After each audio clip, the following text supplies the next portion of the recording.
Hi, this is Kara from the Special Needs Mom podcast. And this is Angela from Especially Organized, Sensible Solutions for Special Needs Moms. We have this heart for special needs moms. And so we thought, you know what, let's combine forces.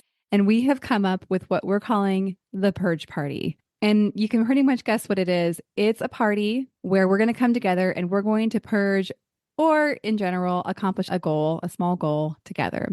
So we have set this for January 27th, starting at 8 o'clock for my Pacific Coast people, which means 11 o'clock for all of you on the East Coast. So this is an opportunity. If you have something on your to-do list that has just been stuck there and you are wanting to move it up on the list, you're wanting to tackle, maybe it's a space or an area of your home or a category in your home that has just needed a little time and attention. This is your opportunity for you to be online with us while you work and have access for us to help you answer your questions, help guide you, and just serve you for those 2 hours. Yeah, exactly. And I think you can tell like what we've designed is just this very high level of support for that project that you just haven't been able to tackle on your own. The thing that we are envisioning is that you get to leave this purge party feeling so accomplished because you did the thing. You started the year off getting that thing done that you were stuck on last year. And so it's a momentum builder, if you will. You can go ahead and sign up. We have a link ready for you, and we are offering this for $40 for the whole experience. Absolutely. And we hope you'll join us. I think it's going to be really fun. It's going to be a great group of moms of special needs kids. So we all get each other. We all have an understanding of what it's like to have something on our to-do list, but just we haven't been able to tackle it yet. So I hope that you will join us. We're super excited to bring this to you, and we are thrilled to work with you. All right. We'll see you all there.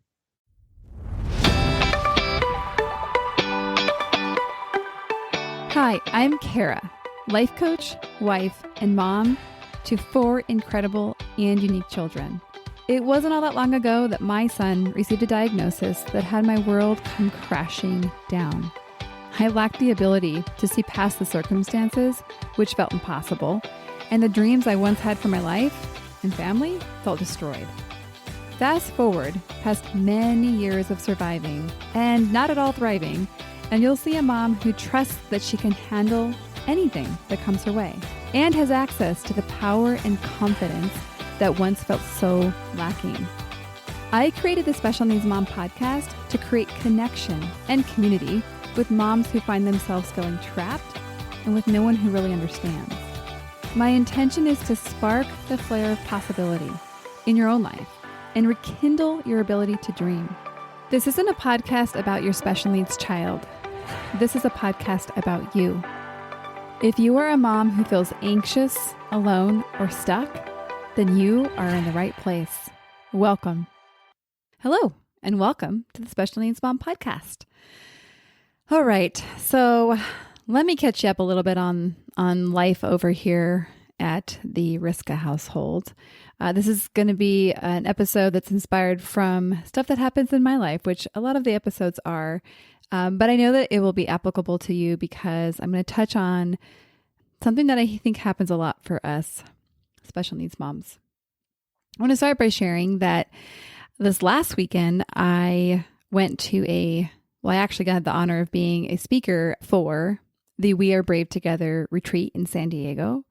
And so this was a group of, I think there was 18 women, and we all stayed at a beautiful hotel down in Shelter Island, right on the bay. And so here's also a shout out to all my new friends that are hopefully listening to this episode. And during this retreat, I got to experience what I'm calling the collective woman.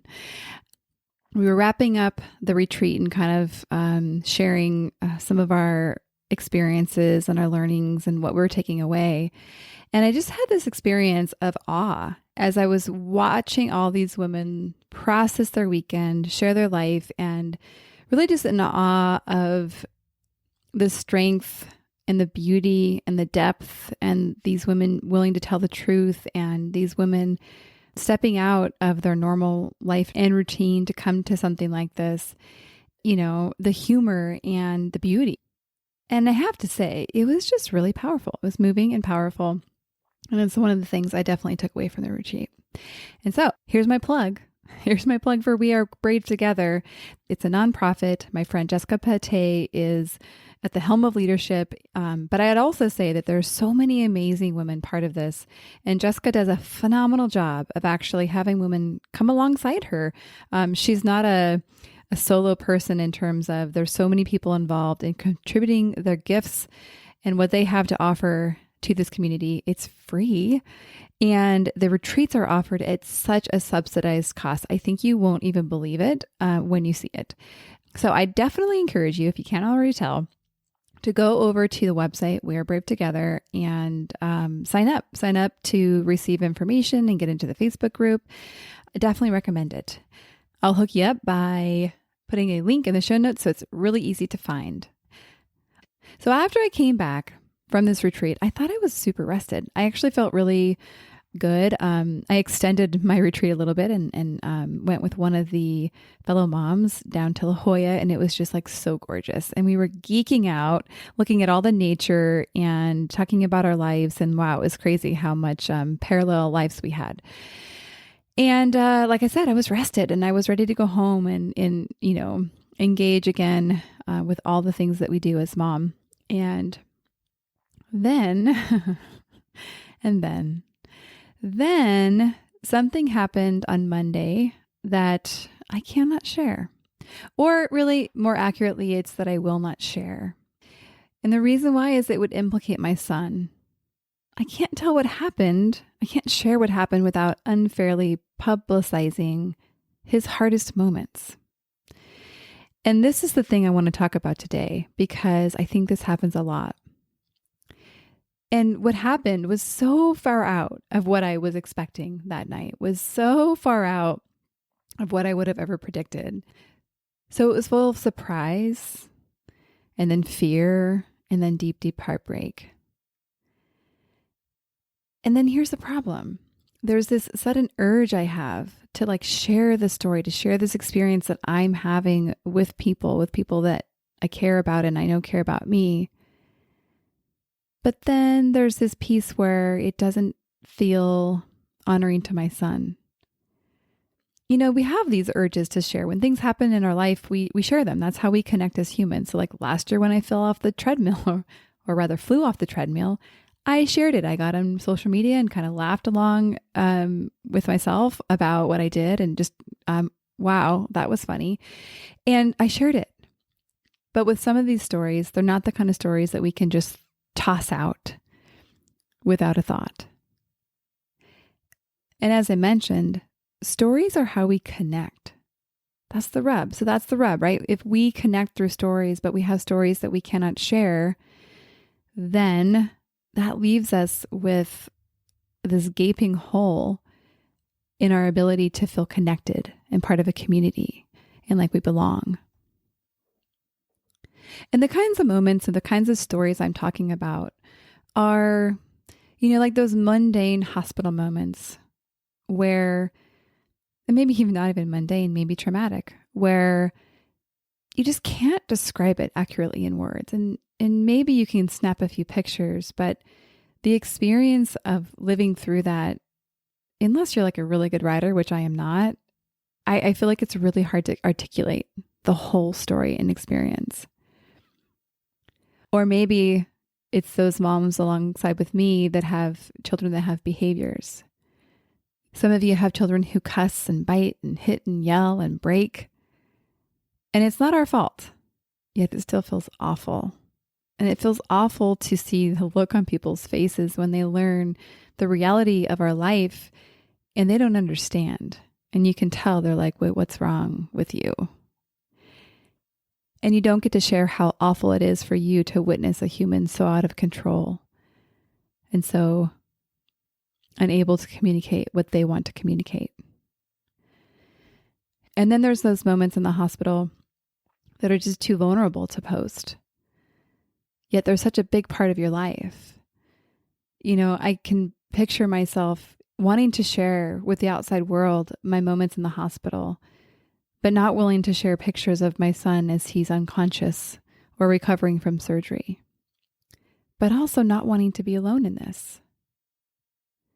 And so I usually try to find an artistic way of showing him without showing him, because there's just a deep desire to not be alone. And other stories that aren't shareable are where our children's privacy is something to be honored and respected. For my son, there's a lot of parts of his journey that are very obvious and public, because when you look at him, you can tell. But there's a lot of parts that, if it was me, I wouldn't necessarily want talked about widely. I don't even think I'd want to talk to the doctors about it. And yet, those are the experiences that I parent. For some of you, maybe you have less hospital experiences, but maybe you have family members who say things about people with disabilities that are just jaw-dropping. And you don't feel like you can share that story because those people might listen or hear it or witness it. Maybe you relate to many of these situations, or maybe just a few. And when this thing happened earlier this week, I just had this urge to share it with people. But I knew I also wanted to protect his story. And thus, this episode was born. So the problem is that we feel alone. We feel like nobody knows. We go back to this place where nobody gets it. We feel separate. And gosh, we desperately want to be known. And these unshareable stories feel like they just restrict us. And when we aren't known, it's really hard to feel like we fully belong. So I want to take a look at some options that we have. First one is have your safe people. Have people that you know will hold your story with as much honor and respect as it deserves. So for me, that's my husband. He was part of the story, but also a small selection of friends. Some stories go out for a larger selection of friends, but this one feels like it needs to be a small one. And this will allow you to process. And actually last night I met up with a girlfriend, and I was able to process the story, to share fully without worrying about my son's story being honored and respected, because I know she's somebody that loves him and knows him. And I know that it won't change the way that she relates to him. These stories are just too much to bear alone. And so I do urge you to find those safe people where you can fully be known in all of the details. And then on the other side, another option is to learn to share your story in a way that honors theirs. And this is, I have to admit, harder said than done. But here's some ideas. Here's kind of an example of what I mean by this. It's learning to be able to share the impact of the story for you without telling the details. Basically, kind of like I've done today. So you share, hey, something happened last week that was really surprising to me, and it confronted me, and it brought up some really hard feelings like fear and heartbreak.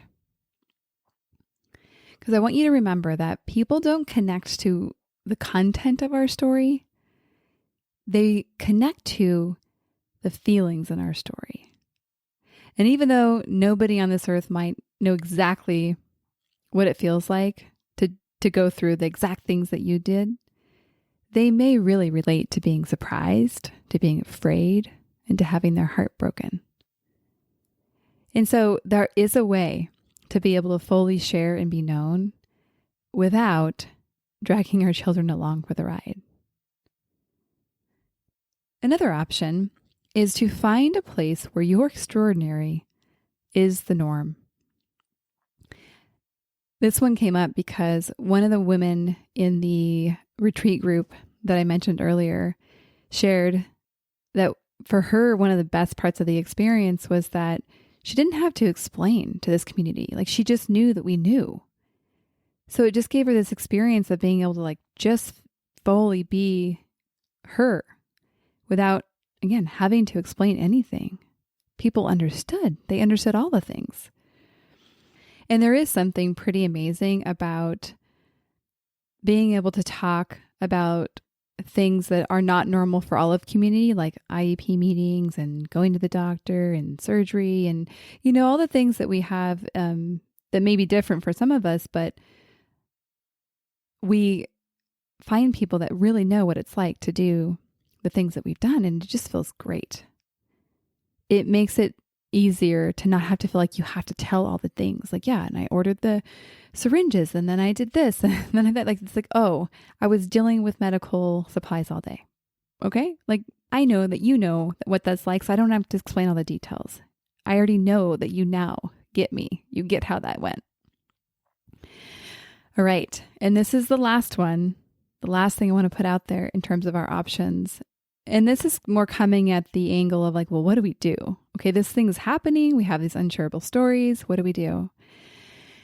The thing I want to leave you with is we process our emotion. We have to do this as moms.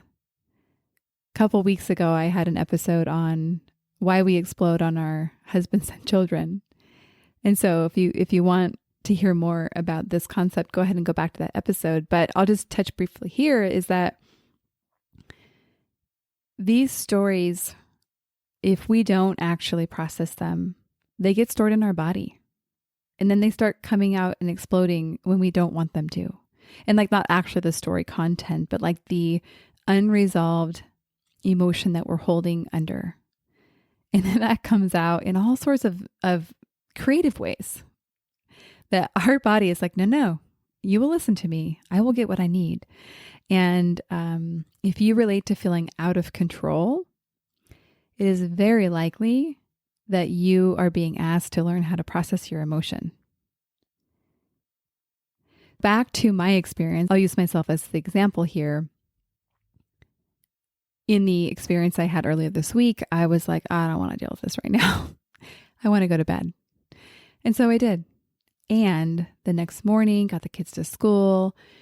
Thankfully, I had some space before I started my appointments that day.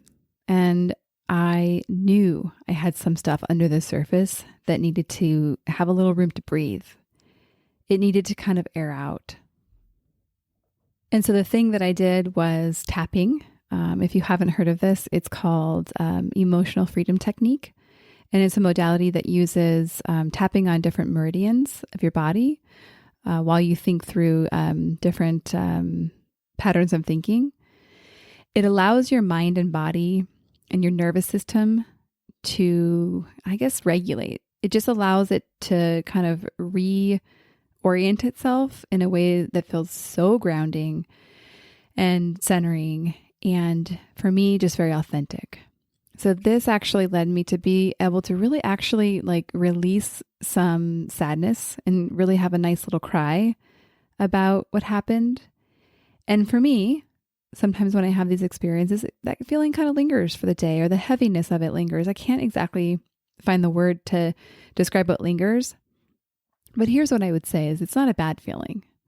It's a feeling that there's this thing going on in my life and it's important. I'm going to bring it along with me, but that doesn't mean I can't still show up for all the things in my life in a way that feels really empowering for me.